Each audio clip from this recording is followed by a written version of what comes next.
So, Dr. Prasad, if I can invite you on stage. A round of applause for Dr. Prasad, please.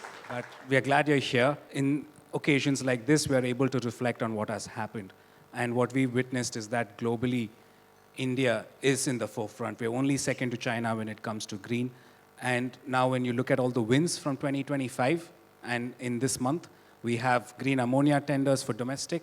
We have export tenders out of India, another Indian company out of Oman. So from your lens and perspective, where do we stand, and do you think we've done enough? So 3 years back, we had a lot of optimism. Not just we, the world entirely had much more optimism than we have today. If you see the IEA Global Review of Hydrogen in October 2025, just around 3 months back, it said that for the first time, it noted a decrease in the announced projects, which are due to come up by the end of this decade.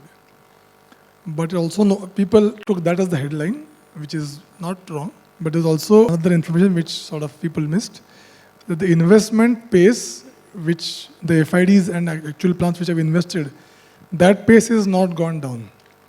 Okay, it will not meet 50 million tons by the end of this decade, announcements. But the increase in, the committed investment, not just announced, I'm saying, past FID was more than $100 billion for hydrogen. Of course, include low carbon hydrogen as well, apart from green hydrogen. So the investment has not slowed down, but the announced projects have because of perceived lack of demand or other reasons. So this is the global, that the investments have gone up, but the announced projects have gone down. So read into that as you want to read into it. For India, we were always clear that exports definitely was a huge part of our calculations from the start. But it was not exports alone. Never was it exports alone. If you see our mission document, it says that, for example, let's say green ammonia, the cabinet, the mission document approved says that all the fertilizers, wherever possible, by 2034-35, we will replace all the imported ammonia with domestically produced green ammonia. So it was always the target to do it in refineries. And while a mandate was talked about initially, finally, the power was given to the MPOD group under the Cabinet Secretariat to take the decision to impose mandates because of the same cost concerns, and there was always a chicken neck problem of supply, and if you pose a mandate, how to, and plus there was different mandates coming from the RPO side. Now there is the RCO, the renewable compliance mandate, there was a carbon market. So there was a apprehension that there's just too many regulatory compliances for any industrial unit. So that was the reason mandates were not imposed. But nevertheless, what we achieved without mandates was actually more than what the mandates had envisaged. So there was no need per se, we perceived, to have a mandate, even in refineries or in fertilizers.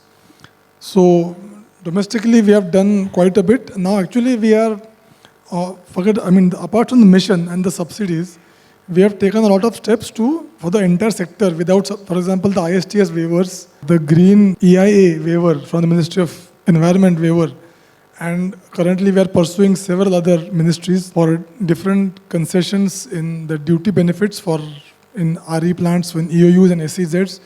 So at an institutional level, we have given a lot of incentives apart from the mission subsidies. So, I can go on and on, but yeah. I will stop at this point in time, saying that our domestic agenda will not pause. Whether the markets in the world go up and down, they will keep on going up and down, and we know what we want to achieve domestically. That will go forward nonetheless. Thank you. So, well, Doctor, barring the terms that you've used, EOUs, SEZs, to some of our colleagues who don't know, we will skip that because that's mostly our talk with our project developers and the issues. But something you highlighted, which is the mission was envisioned to have a larger share of exports. But today what we see is the largest domestic tender still out of our own markets. Now, you did mention about replacing the entire volumes of imported green ammonia.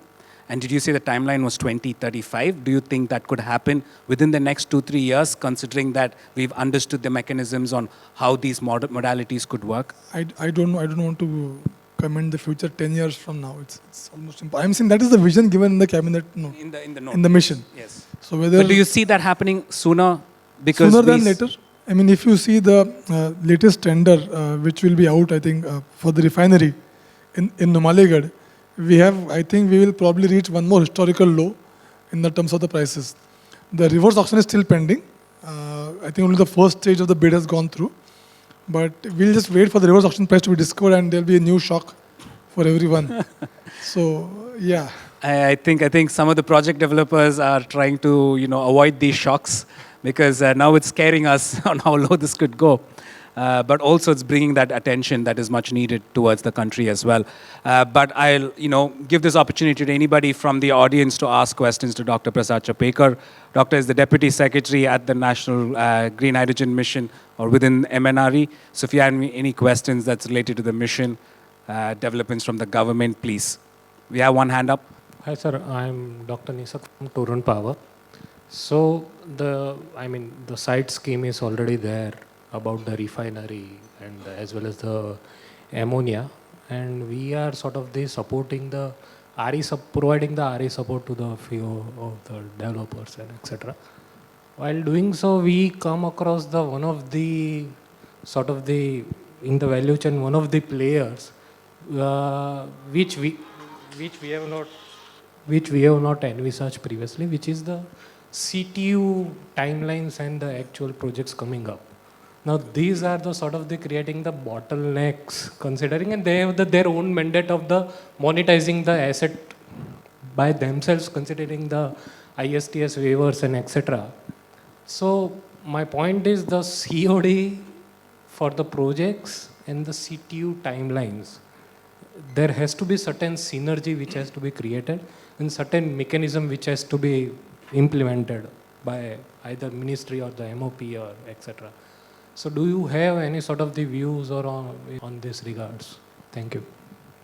Yeah, so this issue is not for hydrogen per se, it will be for any bulk consumer, data center, steel plants, aluminum plants. So it's not, first of all, it's not unique to hydrogen. But yes, you're right, that this issue is at the core of transmission of power evacuation.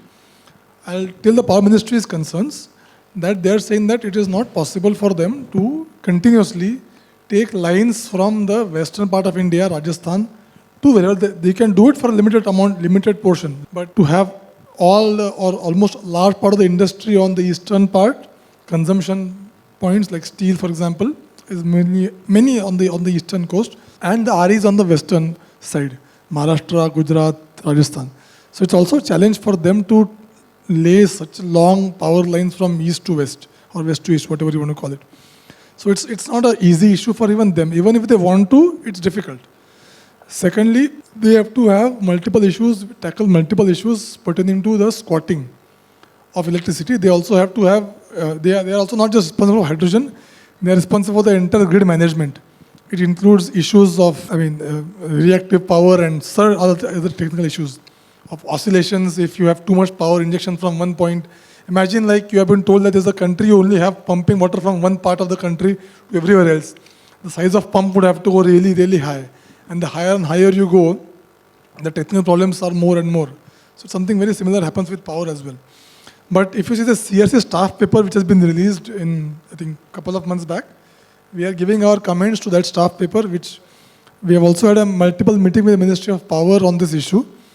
And although I cannot tell you, because it's in a very nascent stage, this is very top of our agenda. The connectivity, not just for hydrogen, even for other centers for which are going to be hungry for green power in the years to come. So you will see some movement on that aspect, but it is too early for me to say what movement. Thank you. Thank you very much, Doctor. So if I can invite Mr. Mohit Bhargava, who's the former CEO of NTPC, to felicitate Dr. Prasad Chaphekar.